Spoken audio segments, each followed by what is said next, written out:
What's up, guys? Sam Dillinger. Welcome back to My Check Engine Light TV. And so today we are going to talk about thread repair. This is something that a lot of us run into, especially, obviously if you do it like I do professionally for a living, this is definitely something you're going to run into.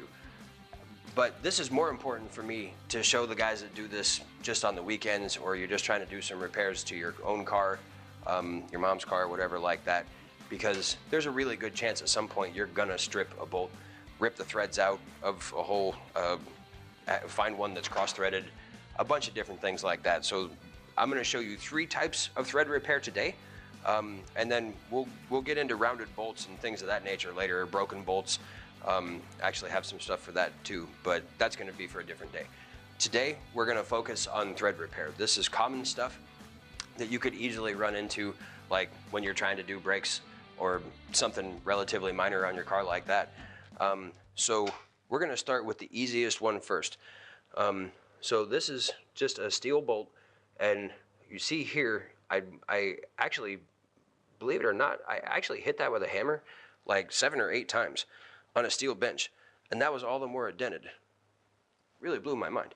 Anyways, so you can see as I'm trying to put this in here, it goes just for a little ways and then it comes to a complete stop. So now we need some thread repair. Oh look, even put out just a little bit. I don't know if you can really see that, but it already started ripping the threads out of this aluminum just from that little bit. So if you had a ratchet on there and you were trying to force that home, that thing is done for. And it's not ever gonna come back out without ripping the threads completely out. So I chose this size actually for a reason. This, the thread on here is called M8 by 1 1/4. This is like the most common size thread for automotive bolts. So this is my tap and die kit. This is an expensive pro set that is a disaster. Apparently it fell over in my car. But you guys won't need something like this. If you have just one bolt like this and you need to know the thread, just take it with you to the parts store, to Home Depot, if that's where you go and buy bolts at or whatever. They'll be able to help you figure out what size it is there. I have a thread depth gauge that came with my tap and die set. So this thing's kind of old, but I believe that is my 1 1/4. So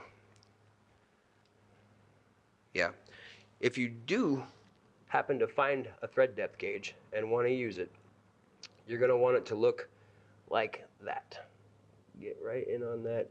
You see, you take it up, put it down, it fits right into it like that. So now I know for sure that that is my thread, and you read that, it says 1.25 millimeters. So then we're gonna come over here and we will find our die, is what it's called. 8 millimeter by 1 1/4. Put that in there. Tighten this thing down. And I should also mention, they sell singles of these. If you need a single die, if you need a single tap, they sell them. So you don't have to buy this big kit with drill bits and all these adapters and extensions and all that stuff. You just need to go to the store, tell them that you have one of these that's damaged, and then they'll help you find the right one. So you see, even just by doing that, it's getting tight already. But I guess I should show you that too. So you can see that this part here is beveled as it goes in. That's the side that you need to start from. And actually, you know what? I'll show you that too. On the other side of this, it says start from other side. And you see it's not as beveled here, so we'll put this in here. Tighten this down. And you do want to make sure that you tighten it into this, but I mean also, you see this is a hex size. So you can put this in a socket if you need to, or you can put it in a bench vise, you can put it in a pair of channel locks, anything that you have to do to hold it still. So again, you don't need to buy this kit. It's handy to have it, but you don't need it.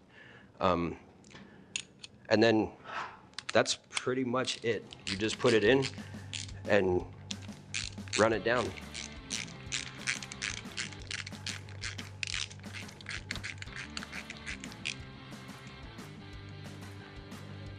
And it just, I mean, it's really just that easy. It's gonna clean the threads right up on it.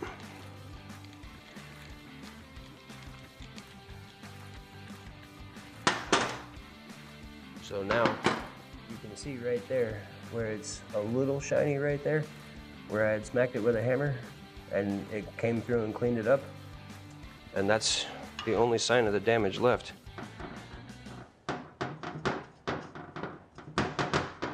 And you can see it just goes right in.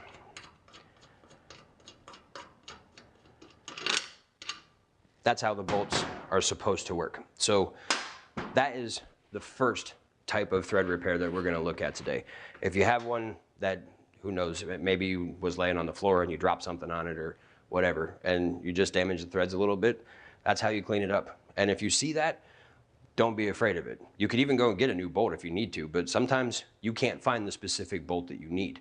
So you have to fix the one you got. It's really a really easy process. So that's it for the first one. Okay, so now we're gonna move on to the second part of thread repair. And this is something that's actually pretty common. Believe it or not, like even I still do stuff like this after 20 plus years doing this.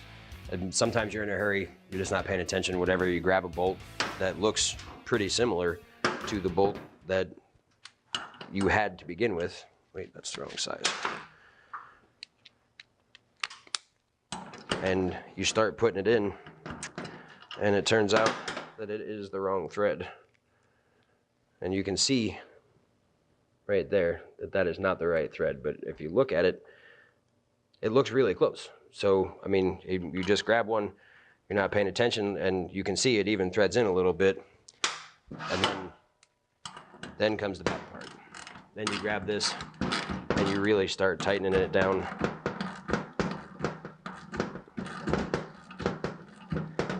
I mean, by this point, most people would stop. If you're using an air tool, you probably have already stopped, or you've already caused significant damage. So this is where it becomes a bigger problem, because now, like the piece that I'm working on here, this is called an intake manifold, super important for your car. Like if you don't have this, you don't have an engine that runs. So if you're doing something like this, putting it back in, and you start ripping the threads out, you're in trouble. You got to save this one. I mean, even if you go to a junkyard to get one, it's probably going to still cost you $50 to $75 plus the labor to take it out. To buy a brand new one, they can easily be a couple $100s. So now comes the part where we're going to fix this. So here is our 8x1 1/4 screw from the previous part where we fixed the threads. You see, it only goes in a little ways. You can see right there, it's starting to tear some of the threads out. And you can look in there and see that they're not terrible because I didn't go too far, but they are a little bit damaged and cross-threaded. So now, this is where we come in with a tap, is what this is called. And mine is just beat to pieces because, like I said earlier, 8x1 1/4 is one of the most common threaded bolts that you'll find on a car. And so mine has been around for a long time and been used a lot.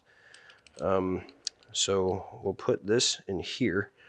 And again, like I said, actually, you know what? This one's just so much easier to use when you have a nice open space. So again, you don't need to have something like this in order to do this. And sometimes if the piece is still on the car, you can't use this anyways because it's just not going to fit. You're not going to be able to turn it. So, I mean, you can get like a crescent wrench and tighten it right up on there. They make sockets that go on square drives. There's a ton of different things that you can do. So, but it's real easy. You just, okay, and you have to watch it because you can see how it's kind of wobbling back and forth. You can cross thread it much worse with a tap than you would with a bolt. So you got to get it straight.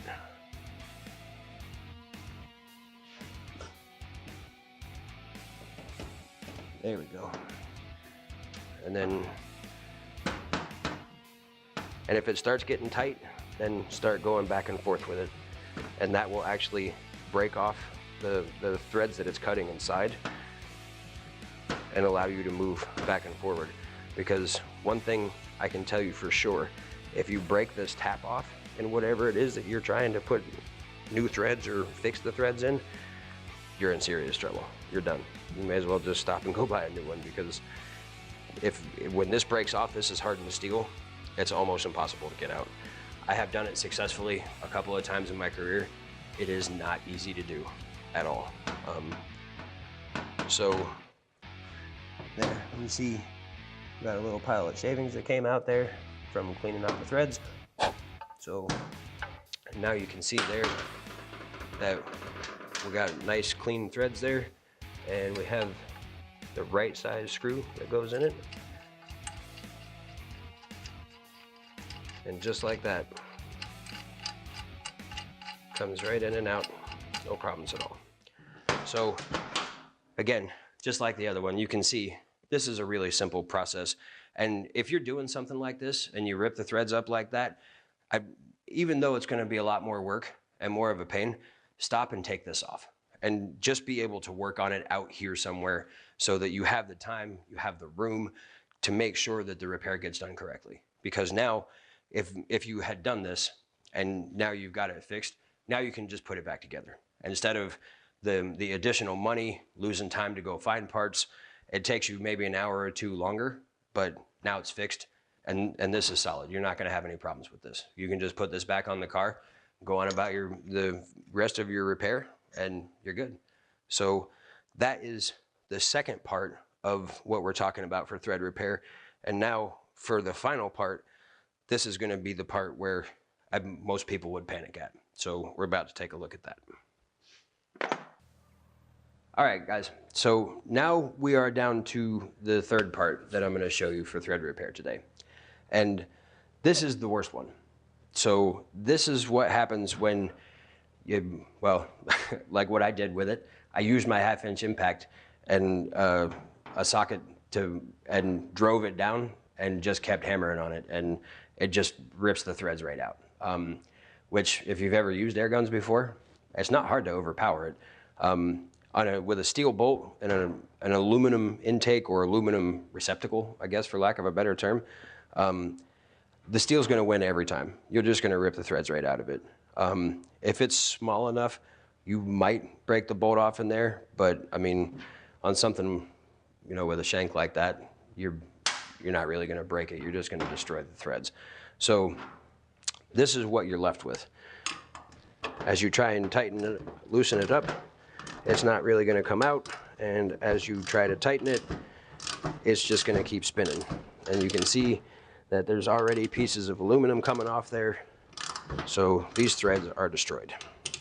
So now we're going to try and get this out.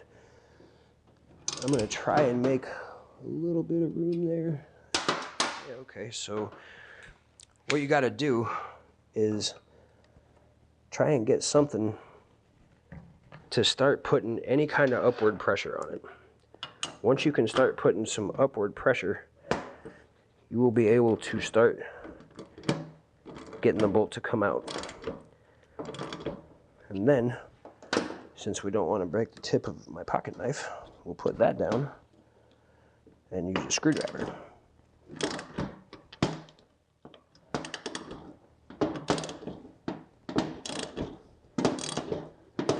And you can see too, underneath this washer here, that it's already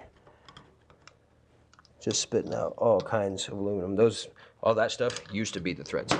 So now it does look like it's going to just back out for me now, which is nice. Also, incidentally, I don't know if you could see that or not, but right there we have some aluminum threads that have fallen onto this plate here. This plate, as it would normally be used in the vehicle, opens like that, and that stuff will fall right down in there.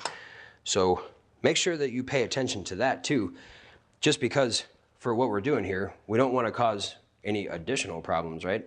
So if you're doing this, watch where the threads or material falls, because you wouldn't want to put this back on the car with some of those aluminum pieces in there. That could get in there and damage a valve or scratch the cylinder wall. I mean, it's not gonna like blow your piston up or anything like that, but if it scratches a cylinder wall, you're in serious trouble. So make sure that you pay attention to that stuff.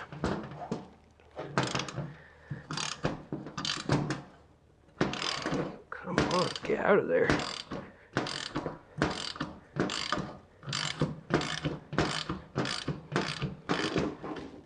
There we go. Oh man. Oh yeah, there we go. Look at that. Destroyed. So, oh yeah, look, it actually brought an entire coil of the thread with it. And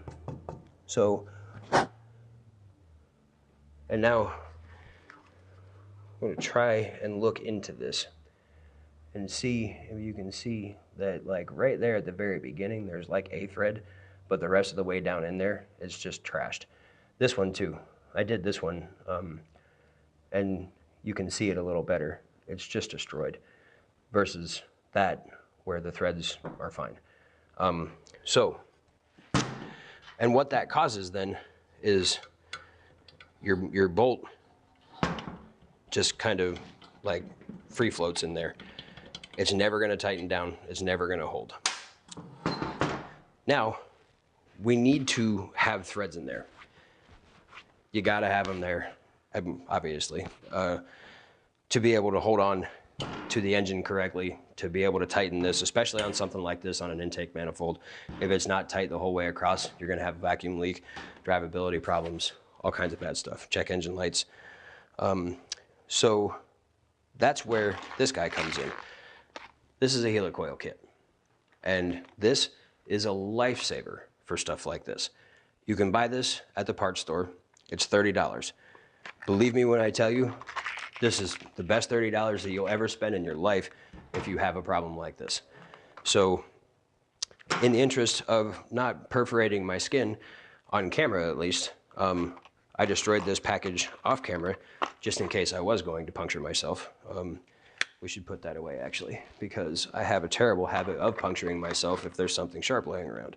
So this is the directions actually. Looks like it's just the backing. Don't throw this away.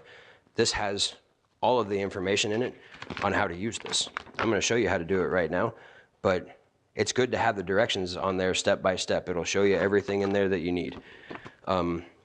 Most importantly for right now is that this is going to show us what size drill bit we need.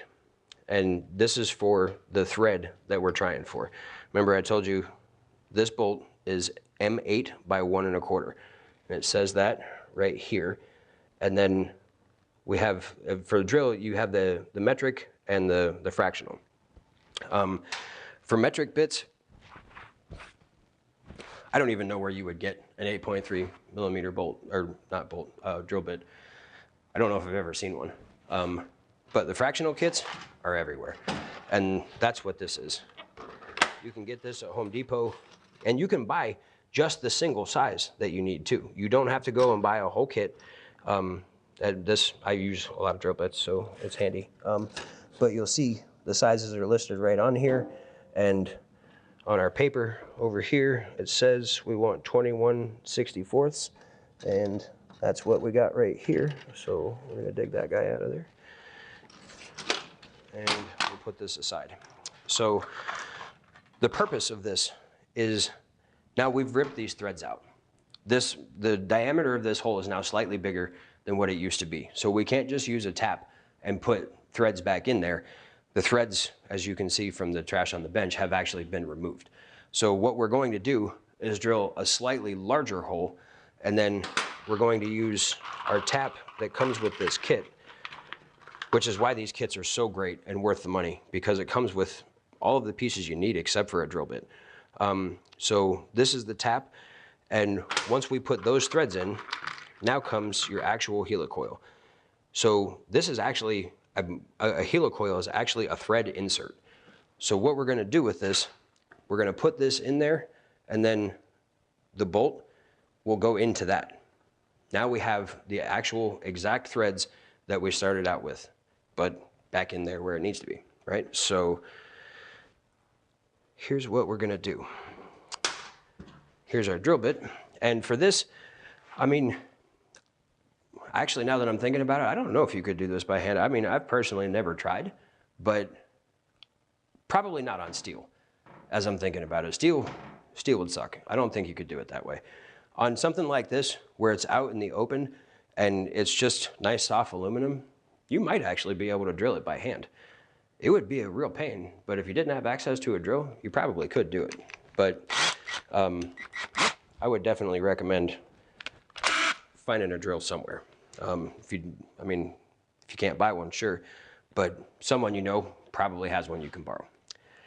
All right, so here's what we're gonna do. You have to make sure that you get it straight. That part's important. And go slow, because it'll do stuff like that. Whoa. Hi-ya.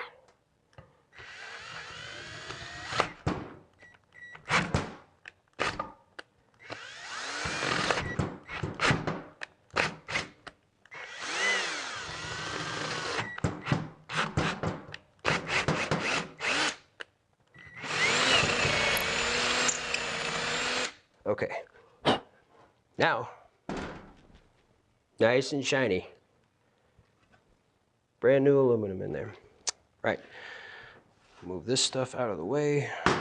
That was smart, put all that on my hands so that they can poke me later. Good idea. All right, right, so again, just like I showed you in the previous section, we have a tap, right? And we will use this guy. Again, just because I do actually like using this one. I mean, they have this one too. And again, all this stuff is purchasable separately. So you could put this in here and then use it as your square drive for your 3/8 ratchet. And this can be really useful, you know, if you're in a tight area or something like that. But I like using this one. Also, in full disclosure, the other reason why I like using this one is because I've had this kit forever. And I ruined this like years ago. I don't even know how I did it. Like, but you can see the lines aren't even straight anymore. Like, it's twisted. This thing's all flared out. So anyways, enough about that. We will put this guy in here. Nice and tight. And then, same as before. You have to watch it and make sure that you're going in straight. That part is really important. Because now there's not even anything in there to start to guide it. You have to be the one that makes sure that it's completely straight. And you can see too, if you can see underneath there, every turn we're dropping new metal out of there. And go slow if it starts to bind. Same thing like I said before. Just come backwards a little bit and it'll immediately clear out the I'm not really sure what you would call this passageway right here, but it'll clear that out. You get metal built up in there as you start going down further.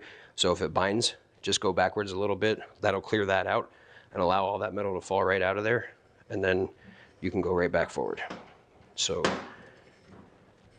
go the whole way through. Make sure you tap the entire thing.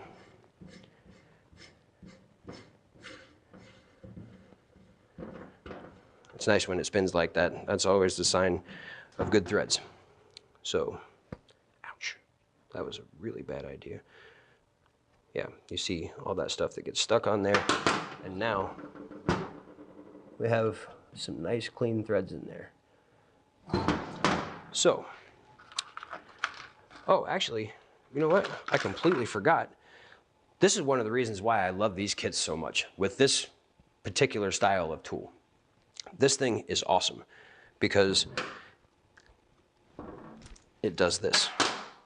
I completely forgot that they had this on there, but this will be your driver for your tap. It's absolutely awesome. This is the coolest set that I've ever seen. So if you don't have one of these, you don't have to worry about it. It comes in the box. And now we're down to pretty well the final part here. So you see we got a little tab right here, and you just put this in like that, and then you come over here, and of course you got to hold on to it because when you turn it the next direction, it's going to fall off. So just same as before, go slowly, make sure that it's going to go in smoothly and straight. More than anything else, you got to make sure it's straight. You can see that that's just zipping right in there. And then as we get it the whole way down,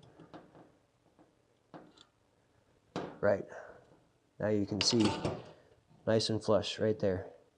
And if you look between this one and this one, I mean, honestly, those look like better threads to me. So now you have that little tang in there. You can break it out if you want to. Some people do. I always do. Just pop it out of there. And now comes the final part, right? We're gonna test it. So here's our 8 by 1 1/4 bolt.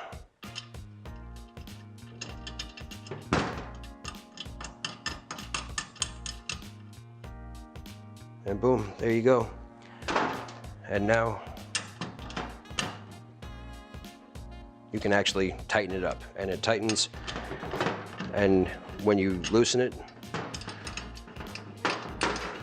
just want to show you this part just so you can see how it finishes up. So there, we've tightened it down, we've taken the bolt back out, those threads are still in there, the helicoil hasn't moved. This is an absolutely genius invention. It has saved so much time, so much money on replaced parts. It's absolutely incredible. So that's it for our thread repair stuff today.